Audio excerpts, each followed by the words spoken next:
Hey Lady Story Manifestor, I'm so glad you're here. Today we're discussing the pressures and possibilities of choosing creativity in troubled times. I'm Leah Falls, writer and actor, and this is the first segment of Encounter Culture, so let's jump in.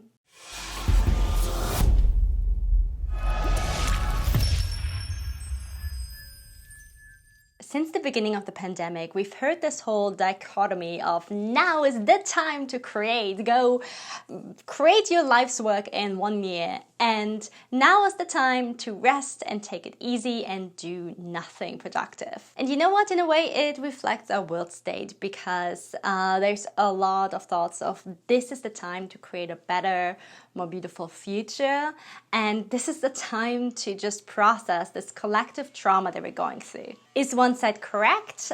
Is there a middle ground? That's what we're going to discuss today. And we're going to discuss this today with the backlog of beautifully loud construction work, which is my trouble time at the moment in a microcosm. So I really hope that you won't mind that too much. I lost all this footage once again, so it's been very metaphorical, this recording. And going with the circumstances. Let's look at the now is the time to create side first. Global catastrophes as well as personal hardships have the power to shake us out of our routine and make us re-examine what works and what doesn't work. And as terrible as those can be, there are also opportunities. When I had COVID in March, it was a really scary, difficult time. I wasn't sure where it was going to go at one point, and the recovery was long and hard. But at the same time, everything that wasn't absolutely necessary and that was sort of burdening me fell away. It just wasn't important anymore. And that was a great opportunity for me, especially now in the retrospect. We cling on to so many supposed to's and so many, well, that's just what I'm doing right now. And we often have this mindset too of like we have this ideal routine, but at the moment it's just sort of like that. This is just how it is at the moment. And we're settling for suboptimal things and a bunch of annoying tasks often. The thing is, tragedy doesn't give you the chance to settle, and it doesn't give you the chance to just go with it for a while. It demands change, and that change can be good in the long run. Now, do we need tragedy to progress? No, but tragedy can be a wonderful catalyst. Moments of tragedy also remind us what we actually control and what we don't. What we do control is our reactions and our attitude towards things, not the things themselves.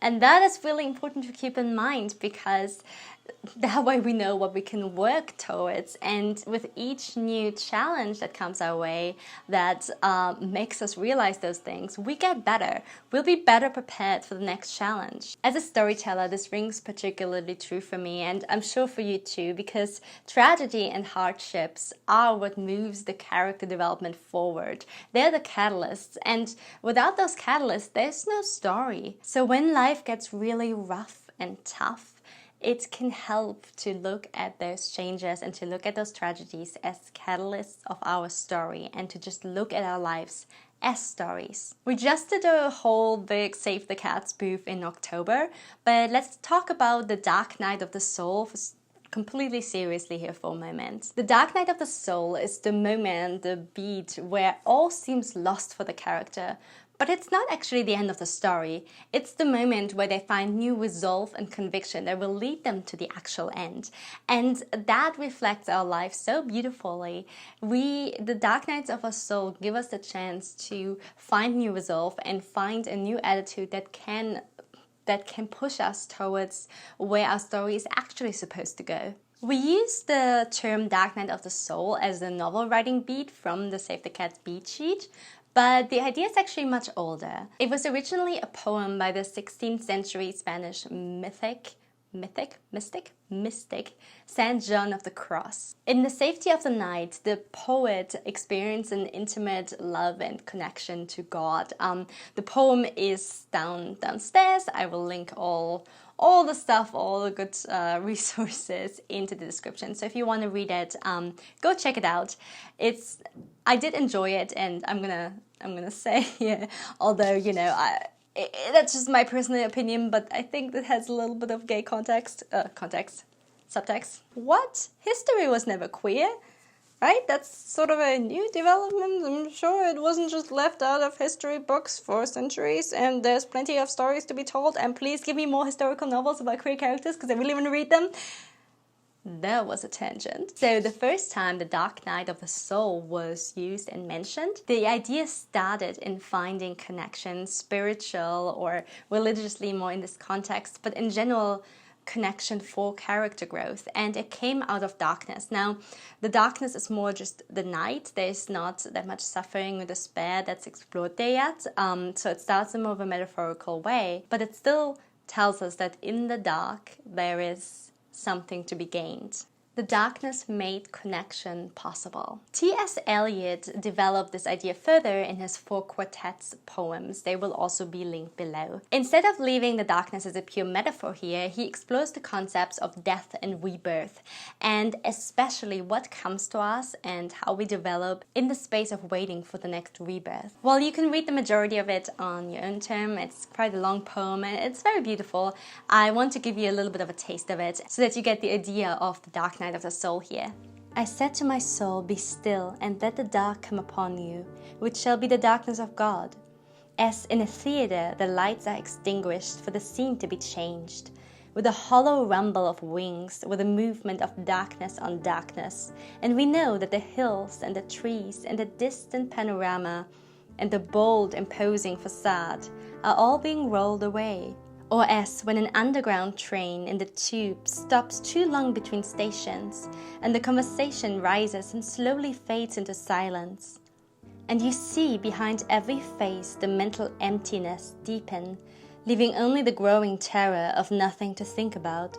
Wait without thought, for you're not ready for thought. So the darkness shall be the light and the stillness the dancing. Whisper of running streams and winter lightning, the wild thyme unseen, the wild strawberry, the laughter in the garden echoed ecstasy, not lost, but requiring, pointing to the agony of death and birth. While both of these poems are religious in nature, they address the universal question of what happens next after everything falls apart. What comes next? Where do we go? And that is something that's I think we all have been confronted with in 2020. At the beginning of the pandemic, we really wanted to return to normal and we were waiting for normal to be reinstated. But that old normal doesn't exist anymore, and with that comes a lot of opportunities. For us storytellers, this is a question that we can't ignore. As society is shifting, what place are we going to take in the new one? How will our art contribute to it, or will our stories be based on old ideas of old normals? The Black Lives Matter movement is one such opportunity. Finally, more and more people are opening their eyes to the terrible suffering and pain that systematic racism is causing. And as difficult as that movement is, and as painful as that knowledge is, we now have the chance to write stories that are conscious and informed of it. We can incorporate what we learned from this pain. So in our fictional worlds, we can now ask, what role is law enforcement playing? What role colonialism? Are we romanticizing either one of those concepts? How diverse are the worlds that we're writing, and hence how realistic? Are we using token characters, or are we actually writing real diversity and realistic worlds, because we are a very diverse people? And the Black Lives Matter movement isn't the only opportunity that demands us to pause and rethink ourselves. Quarantine has given many able-bodied people an insight on how society disadvantages disabled people, and in response to that experience, things have become more accessible and more inclusive. Now, was that done for disabled people? No, and that kind of sucks, but it's still good progress. And I'm sure so many more of you will be able to understand and relate to what it's like to have to spend more time, stuck inside and not be able to quite do the things that you want to do anymore, not be able to access them anymore. So how can you carry those insights into your stories? Are all your characters able-bodied? And if they're not, if you have disabled characters, are you treating the disability as a tragedy for pity? because it's not. It's just part of them. And we can now tell much more informed stories on that subject. The harsh rise of unemployment has also made us clearer how much classism is still hurting us. Those are just a couple of examples, but all of these insights can help us better our stories and write a more beautiful, better, more inclusive, collective narratives in our stories, in our fiction moving forward. It's tempting to only write escapism, and I do not blame you if you do that, no bashing here, but there is so much to be learned from our hardship and from those dark nights of the soul. And I think it can be very valuable to include those into our stories. They deserve balconies, they deserve balconies, they deserve balconies. We will not be upset that people are getting beautiful balconies. We will deal with the noise. We're nice people. So to the idea that now is the time to create, what if we apply that to quality instead of quantity? What if now is the time that we write better, more nuanced, more inclusive stories? Thankfully, the publishing industry is also embracing some changes. Now, as a disclaimer, the book world is still far from fair and inclusive, but it's worth celebrating some of the steps and some of the progress that has come from this dark night of the soul. For example, former New York Times editor Dana Kennedy, a Black woman born and raised in Kentucky and a single mother, is now a new publisher of Simon & Schuster's namesake imprint. Simon & Schuster also hired the Cuban-American journalist Aminda Marquez Gonzalez to be its new vice president. And that's just two of really nice changes that have been made. I'll link an article with more as well if you want to read up on it. I highly recommend it. And these changes are direly necessary. A recent study showed that at Penguin Random House, 80% of employees are white, and that's unacceptable. But hopefully we're taking the first steps to this colossal change that is needed, and that is worth celebrating. This collective dark night of the soul has shaken up our cultural landscape, and I'm excited to be a part of that, and I think you can be too. There's one other element to consider when we talk about now being the time to create, and that is how incredibly healing storytelling can be. And it can be many things. It can be escapism, and yes, if you use that in a healing way, please do.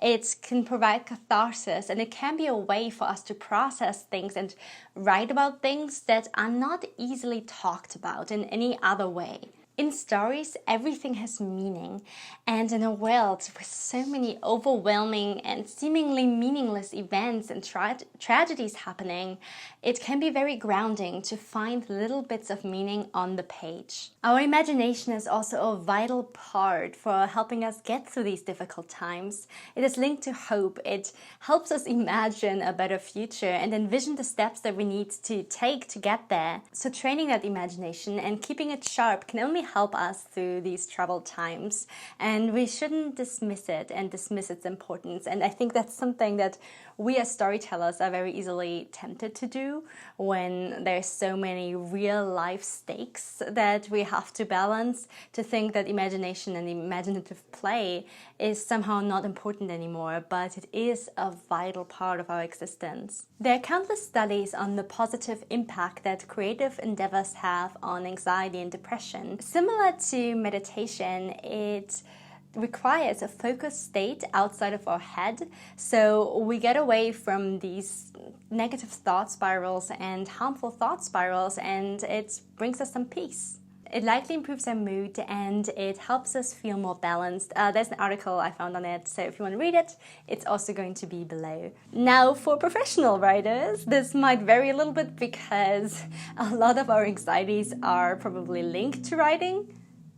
But in that case, it's super important that we stay connected to our calling through difficult times. It's part of our identity, and if we let that slip, we're losing something vital to us without really realizing it. And as I mentioned before, imagination, storytelling, all of that, when you're suddenly unemployed, it doesn't really seem to matter, but it does matter because it's an important part of our future, and we can't give up our future for the present completely. Either way, engaging in creative endeavors can be very grounding.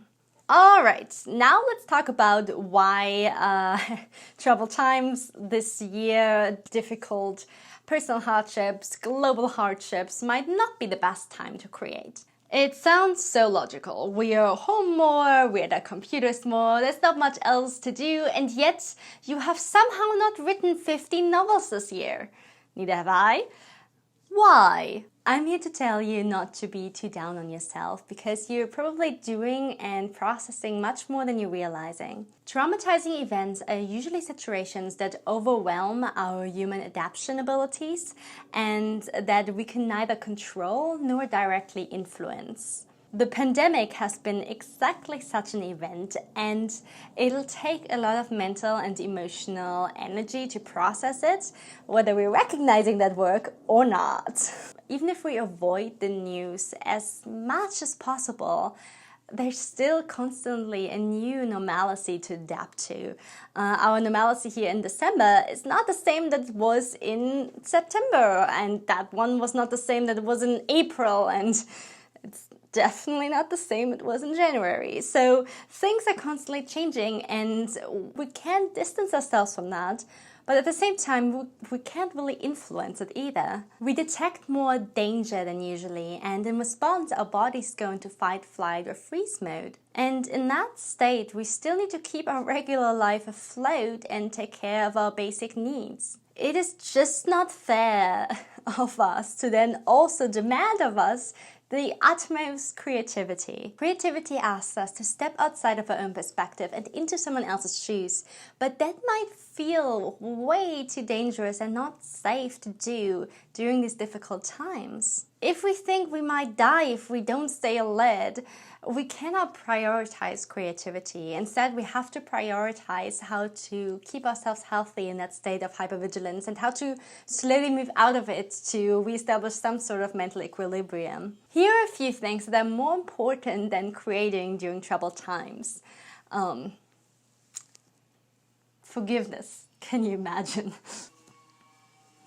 Limiting doom scrolling and the intake of fatalistic news. Instead, find a few trustworthy resources and set yourself specific times of the day and specific lengths that you actually check in with them. Because it is good to stay, informed about everything that is happening, but it can get overwhelming so easily. Getting enough sleep, eating regularly, drinking water. This is a whole bottle because I don't have a glass right now, because doing dishes is not on that list. Getting dressed regularly, even if you have nowhere to go, and keeping up with your personal hygiene. Staying connected with activities and people that bring you joy. Simply surviving. And staying connected to the practice of gratitude and positivity. I'm saying practice here because I'm not expecting you all to, stay positive all the time. But it is very important that we keep practicing re-entering a positive mindset and outlook, because otherwise it's very easy to get trapped in that doomsday fatalistic thinking. And yeah, that's not healthy. So if you're doing those things, you're amazing. You're doing amazing. I don't have confetti today, but my polar bear is very proud of you. My cat is all kind of proud of you. Also complaining because you're taking a lot of time. And these things can be really difficult. So, even if you're not doing all of them, I understand you fall behind. As I said, it's a traumatic event and it's a traumatic time that we're living through. And we just gotta do our best through that. And those things come first. In the end, forcing yourself to be creative and denying yourself breaks is actually also feeding into this whole idea of tomorrow might not come. And we do not want to give in to this fearful, rushed scarcity mindset.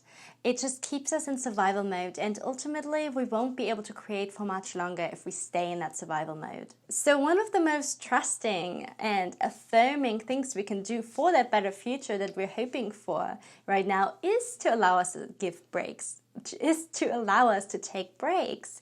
It is to allow us to, slow down on our creative endeavors. Allow processing, allow yourself to find some peace before you're riding that storm again. That's not how storms work, but mixed metaphors. Allow yourself that time, because if you believe that you have that time, it's going to be much easier to believe in a better future and to keep going long term than if you think that this is all you got right now. This is not all we got. The world will not end in a month, and we will get better, and things will get better.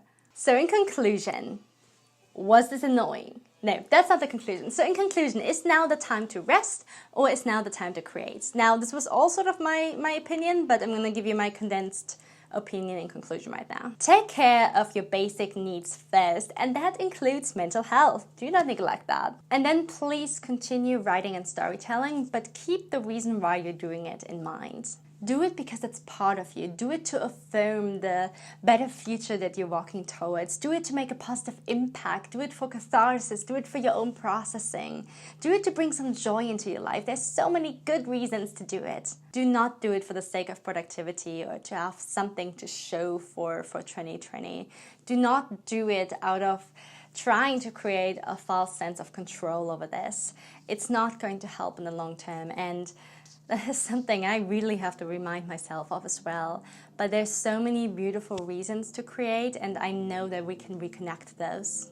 It's been quite a year, my dear Story Manifestor, and you've made it this far, so I want to say I'm proud of you. And listen, your stories are needed, your presence is needed, your light is needed. We need you, and we need you in 2021 as well. That's it for today. Thank you so much for watching, my dear Story Manifestor. I would love to continue this discussion, especially seeing as this is the first Encounter Culture segment that I created. So what do you think? Is this a time to create? Is it not? Have you any experience in terms of personal or global hardships where you really created a lot or didn't? How did this year go for you? What are you hoping for and excited for in 2021? Vaccines? Just tell me your thoughts. I would love to hear them. I would very much appreciate if you want to help my little channel grow with the YouTube algorithm. If you could give me a like and subscribe and ring that bell, that would be much appreciated. Thank you very much. My website's currently under construction, but more to that soon to come. I post videos every week on topics such as this one, also trope analyses, writing tips, and I do writing live streams with writing sprints. So go, check that out and see what's coming. Have a wonderful week. Have a good rest of 2020, and the new year is coming, and you got this. You got those words. Oh yeah. Oh yeah. Who's a storyteller? You are. All right. Bye.